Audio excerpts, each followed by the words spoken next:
Gamers, dimanapun kalian berada, bagaimana kabarnya? Kembali lagi bersama saya John. Kali ini saya akan merangkum sebuah film berjudul Mission Impossible 2 tahun 2000 yang merupakan film kedua setelah Mission Impossible pertama yang sebelumnya sudah saya rangkum. Linknya ada di deskripsi. Jadi tanpa banyak penjelasan di awal, langsung saja pasang handsfree, symmetricskan prosesor bahan, kencangkan celana dalam. Kalau pakai, selamat menonton dan cekicrot.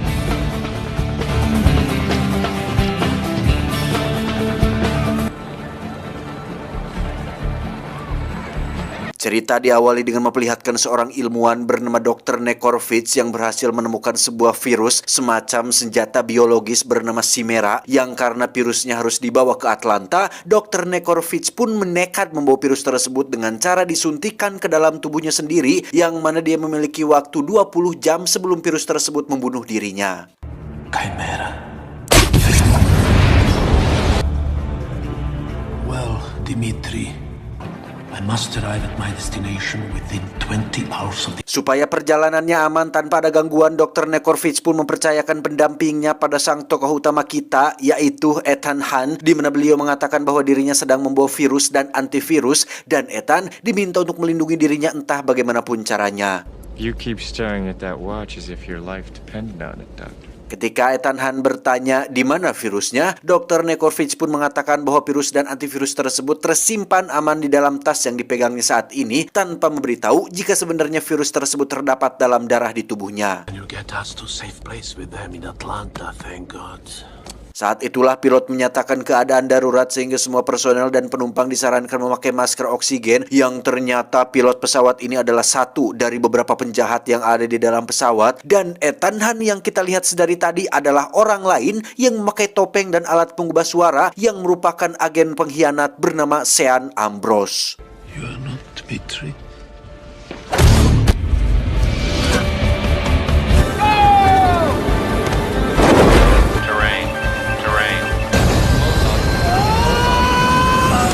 Beralih ke tempat lain, lebih tepatnya sebuah tebing bebatuan yang sangat curam yang di situ ada sang tokoh utama kita yang asli yang sedang melakukan kegiatan yang cukup maningkah alias minculak alias menantang maut, yaitu rock climbing tanpa alat keselamatan yang memadai.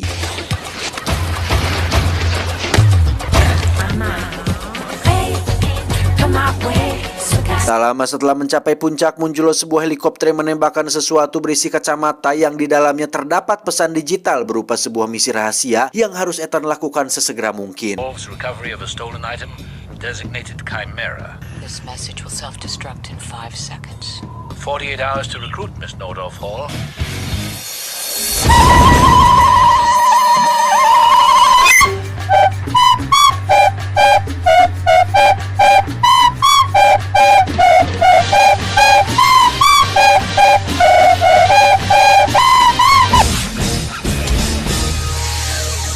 Sesuai pesan dari kacamata tadi, Ethan harus menemui seorang perempuan yang akan menjadikannya, yaitu seorang pencuri profesional bernama Nia, tidak pakai Daniati, yang kebetulan malam itu sedang melakukan pekerjaan mencuri sebuah kalung bernilai jutaan dolar, yang mana sebagai seorang agen rahasia terlatih, tak sulit bagi Ethan untuk bisa berkenalan langsung saat Nia sedang melakukan pekerjaannya. I see you found it. Think you're the only one who can pick it up?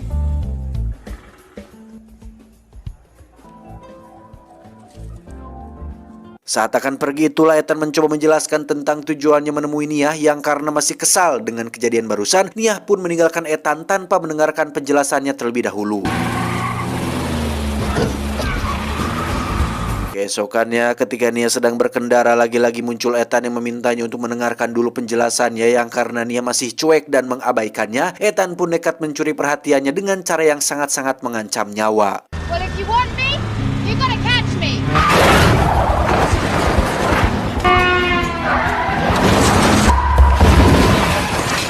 Dan ujung-ujungnya Nia pun takluk setelah Ethan menunjukkan kehebatan si Jason-nya yang pada akhirnya mereka berdua pun melakukan iya.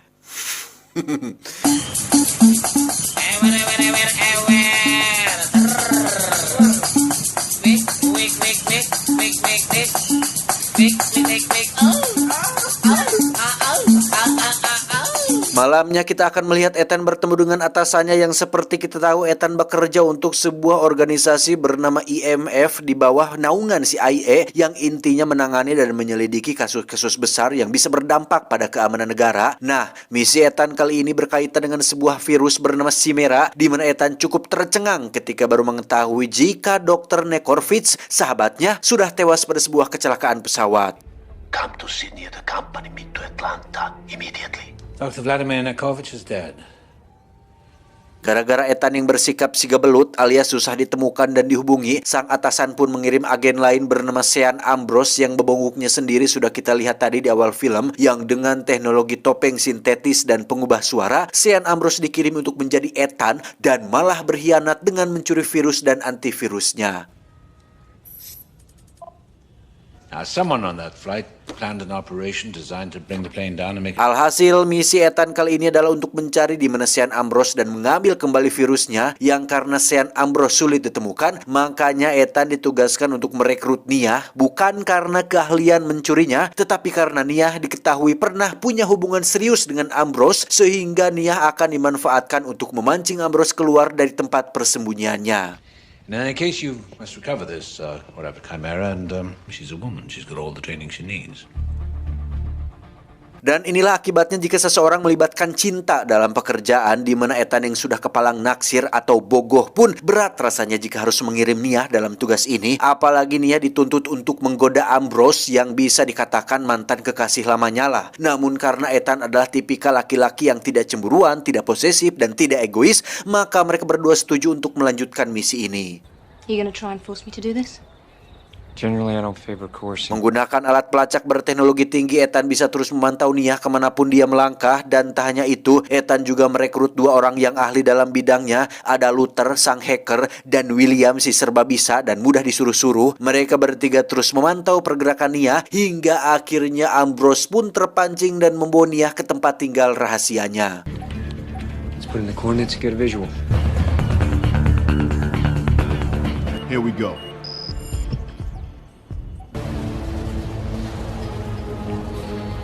Here, room.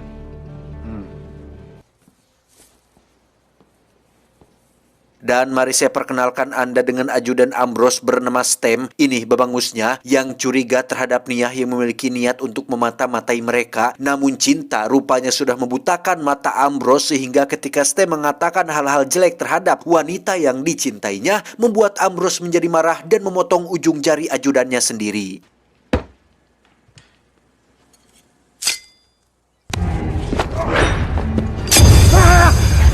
Suatu hari Ambrose mengajak Nia menonton pacuan kuda, yang di situ muncullah William yang menyamar sebagai pelayan yang diam-diam memberikan alat komunikasi kecil untuk dia bisa berkomunikasi dengan Ethan. Ambrose sendiri pergi untuk menemui seseorang yang setelah dilakukan pengenalan wajah teridentifikasi bahwa orang tersebut adalah John McCloy, pemilik perusahaan farmasi sekaligus bosnya dari Dr. Nekovich, di mana Ambrose menunjukkan sebuah video berisi sesuatu yang sepertinya sangat penting, yang hal itu bisa dilihat dari bagaimana ekspresi John yang nampak tidak senang setelah melihat video tersebut. Whatever McCoy's looking at, he's not happy about it. Ethan langsung memberitahukan di mana posisi Ambrose menyimpan kartu memorinya, yang dengan keahlian mencurinya tak sulit bagi Nia untuk mengambil kartu memori tersebut dan akan memberikannya kepada Ethan di suatu tempat. Betting table 12.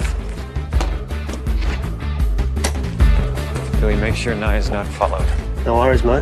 William berhasil menghambat Stem hingga membuat jarinya berdarah lagi, yang mengharuskan dia pergi ke toilet, sehingga Ethan bisa langsung menemui Nia di kerumunan, yang saat itu juga langsung meneruskan kartu memorinya ke Luther yang berada di mobil, yang ternyata kartu memori tersebut berisi rekaman tentang demonstrasi virus Chimeranya yang mampu membunuh sel darah merah yang menimbulkan penderitanya mengalami pendarahan dan kematian dalam waktu 20 jam. Stamps out of the loo. He's coming out of the tunnel heading your way, mate. 20 hours after exposure. Nathan, get out of there. Malamnya kita akan melihat John, si bos farmasi, baru keluar dari perusahaannya dan masuk ke dalam sebuah mobil, yang ketika pintunya sudah terkunci rapat, tiba-tiba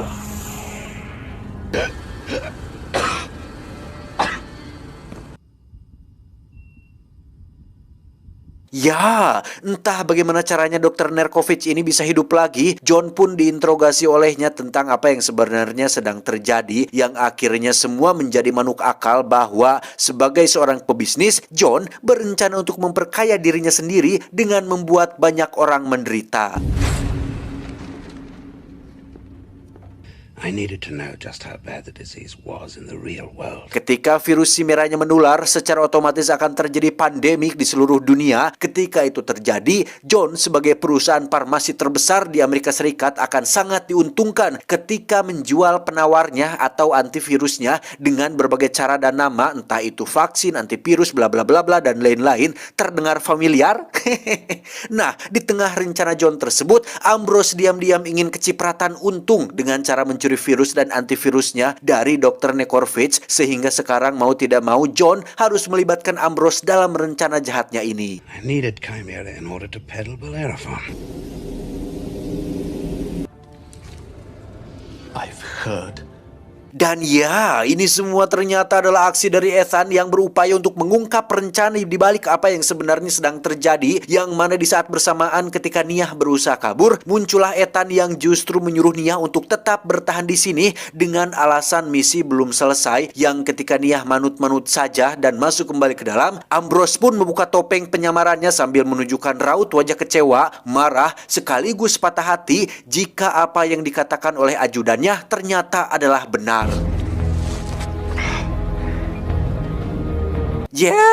Penjahat mewek. Kembali ke Ethan yang baru menyadari jika Ambrose tidak memiliki virusnya, hanya penawarnya saja. Karena seperti kita tahu, Dr. Nerkovich sudah menyuntikkan virusnya ke dalam tubuhnya sendiri, dan yang ada di dalam tas yang dicuri Ambrose hanyalah berisi antivirusnya saja, sehingga tidak bergunalah apabila ada antivirus tapi virusnya tidak ada. Sehingga Ethan dan tim memutuskan untuk melakukan misi mustahil, yaitu mencuri virusnya di perusahaan farmasi milik John, yang misi tersebut sangat-sangatlah mustahil dilakukan jika bukan dilakukan oleh Tom Cruise sendiri. That's not exactly it. In this lab on the 42nd floor. Start from the inside out. Provides 24-hour natural light. Not going in from the ground. And if the louvers are up for more than 40 seconds at night. Somewhere from the top where security is minimal. Dengan rencana yang sudah matang, Luther mencoba meretas sistem gedung farmasi John dengan cara membuka katup atap gedung, sehingga Ethan bisa ngajeleng dari helikopter untuk bisa masuk ke dalam gedung tersebut.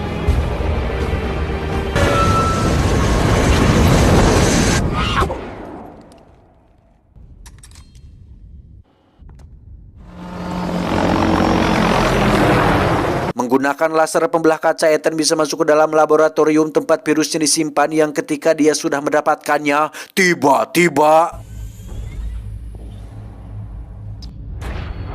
Chimera working seed stock pH.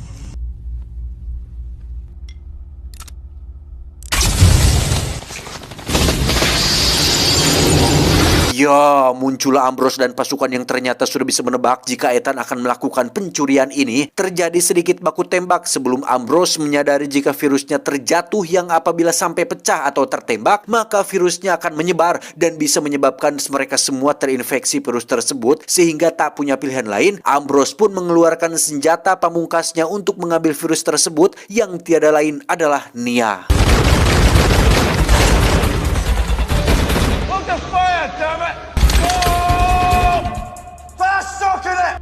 Sean, she doesn't belong here. Dan ya, inilah akibatnya jika melibatkan wanita dalam pekerjaan, sehingga semuanya menjadi kararagok dan berserba salah. Mau beraksi keren juga si Ethan ini. Jadi, sudahlah, Ethan sih pakai jatuh cinta segala, mesti wanita biang keroknya.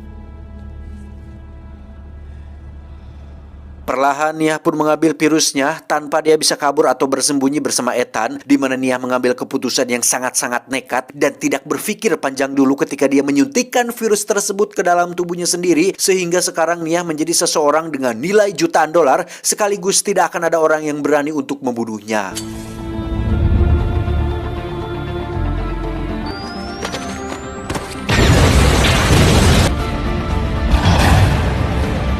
Saat sudah terdesak itulah, Ethan hanya punya satu pilihan untuk mengakhiri ini semua, yaitu dengan membunuh Nia supaya virusnya ikut lenyap. Tetapi seperti yang sedari tadi saya katakan, jika saja Ethan tidak riweuh cinta-cintaan dan tidak melibatkan Cecer dalam masalah ini, tinggal bunuh saja si Nia, beres filmnya. Namun karena sudah terlanjur kapincut ku cet berem, Ethan pun memilih untuk kabur dan akan memikirkan cara lain untuk kedepannya.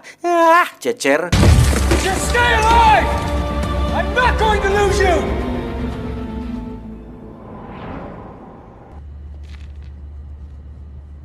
Kejadian ini tentu saja sangat menguntungkan sekali bagi Ambrose selain bisa mengambil sampel darah Nia berisi virusnya dan dijual kembali pada pemiliknya yaitu John McCloy. Ambrose juga dengan sengaja akan membiarkan Nia berkeliaran di tempat umum sebelum akhirnya dia tewas dan menyebarkan virus tersebut, sementara dia akan melakukan transaksi dengan John tepat di sebuah lokasi rahasia yang berada di pinggir pantai.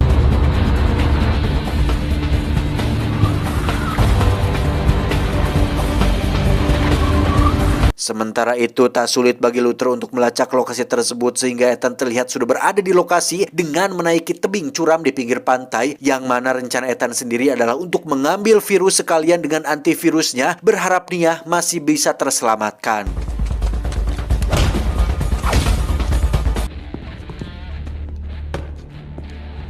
Seperti yang sudah bisa Anda tebak, Ambrose merupakan tipikal pria yang serakah di mana dia tidak hanya ingin menjual virusnya kepada pemiliknya sendiri, tetapi juga ingin memiliki 50% saham dari perusahaannya setelah menyadari jika keuntungan yang bisa didapatkan John akan sangat-sangat besar setelah nanti terjadi pandemi, yang karena mendapat intimidasi dari Ambrose dan pasukannya, John pun tidak punya pilihan lain selain memberikan apa yang diinginkannya. What do you want?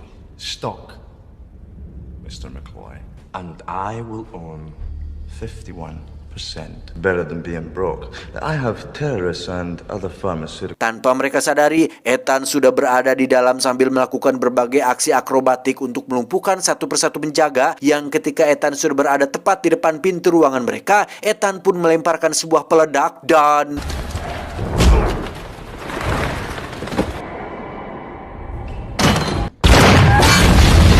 Ya, melihat Ethan ada di sana, Ambrose makin terpancing emosi dengan bagaimana Ethan terus ikut campur dalam urusannya, sehingga Stem dan anak buah pun disuruh untuk menangkap Ethan hidup-hidup.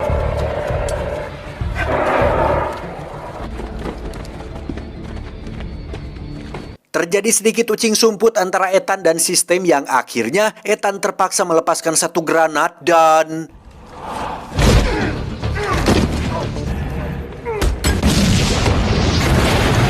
Stem berhasil menjalankan tugasnya dengan baik ketika dia berhasil menangkap Ethan hidup-hidup. Dari raut wajahnya, Ambrose terlihat sangat puas ketika dia bisa melihat Ethan tidak berdaya. Bahkan ketika kakinya ditembak pun, Ethan sama sekali tidak membuka mulut atau mengeluarkan suara, hanya menggeram kesakitan yang justru semakin membuat Ambrose bertindak brutal dengan menembak mati Ethan saat itu juga. Tetapi...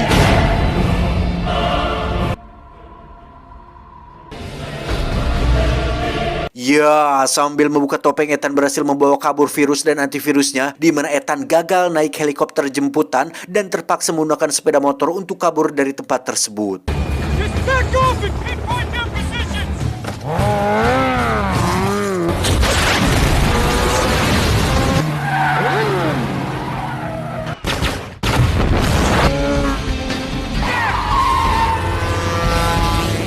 Terjadi kejar-kejaran menegangkan ketika Ethan dan Ambrose sama-sama mengendarai merek motor yang sama, yaitu Triumph. Ethan dengan speed triple 1200 RS dan Ambrose mengendarai Triumph Daytona 955i yang saling mengejar sampai tiba di sebuah pesisir pantai.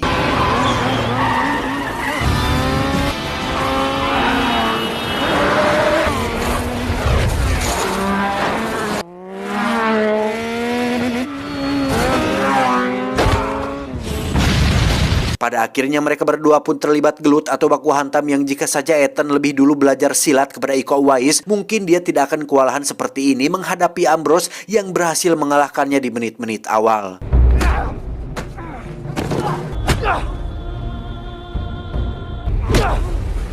Ketika Ambrose mengungkit tentang Nia yang sebentar lagi akan mati, Ethan pun seketika cenghar. Cenghar itu apa ya? Cenghar itu segar atau sadar 100%, yang membuat tenaga Ethan kembali pulih, yang tanpa teknik silat dari Iko Uwais, Ethan berhasil mengalahkan Ambrose tepat saat Luther tiba di sana.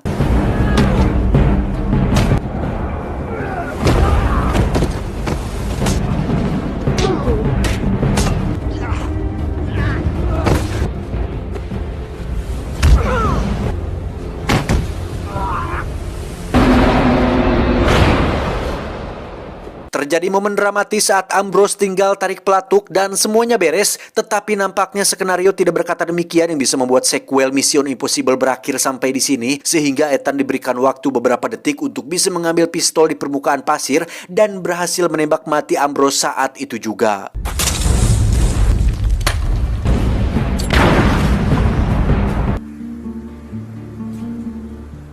Setelah mission komplit, Ethan menemui atasannya untuk memberitahu jika virus dan antivirusnya sudah lenyap bersamaan dengan insiden kebakaran di tempat rahasia, yang mana dia sendiri mengaku akan melanjutkan kembali masa liburannya bersama dengan sang cecer pujaan yang tiada lain adalah Nia, si cantik sawo matang. Where is she now, by the way? Any idea? I don't know.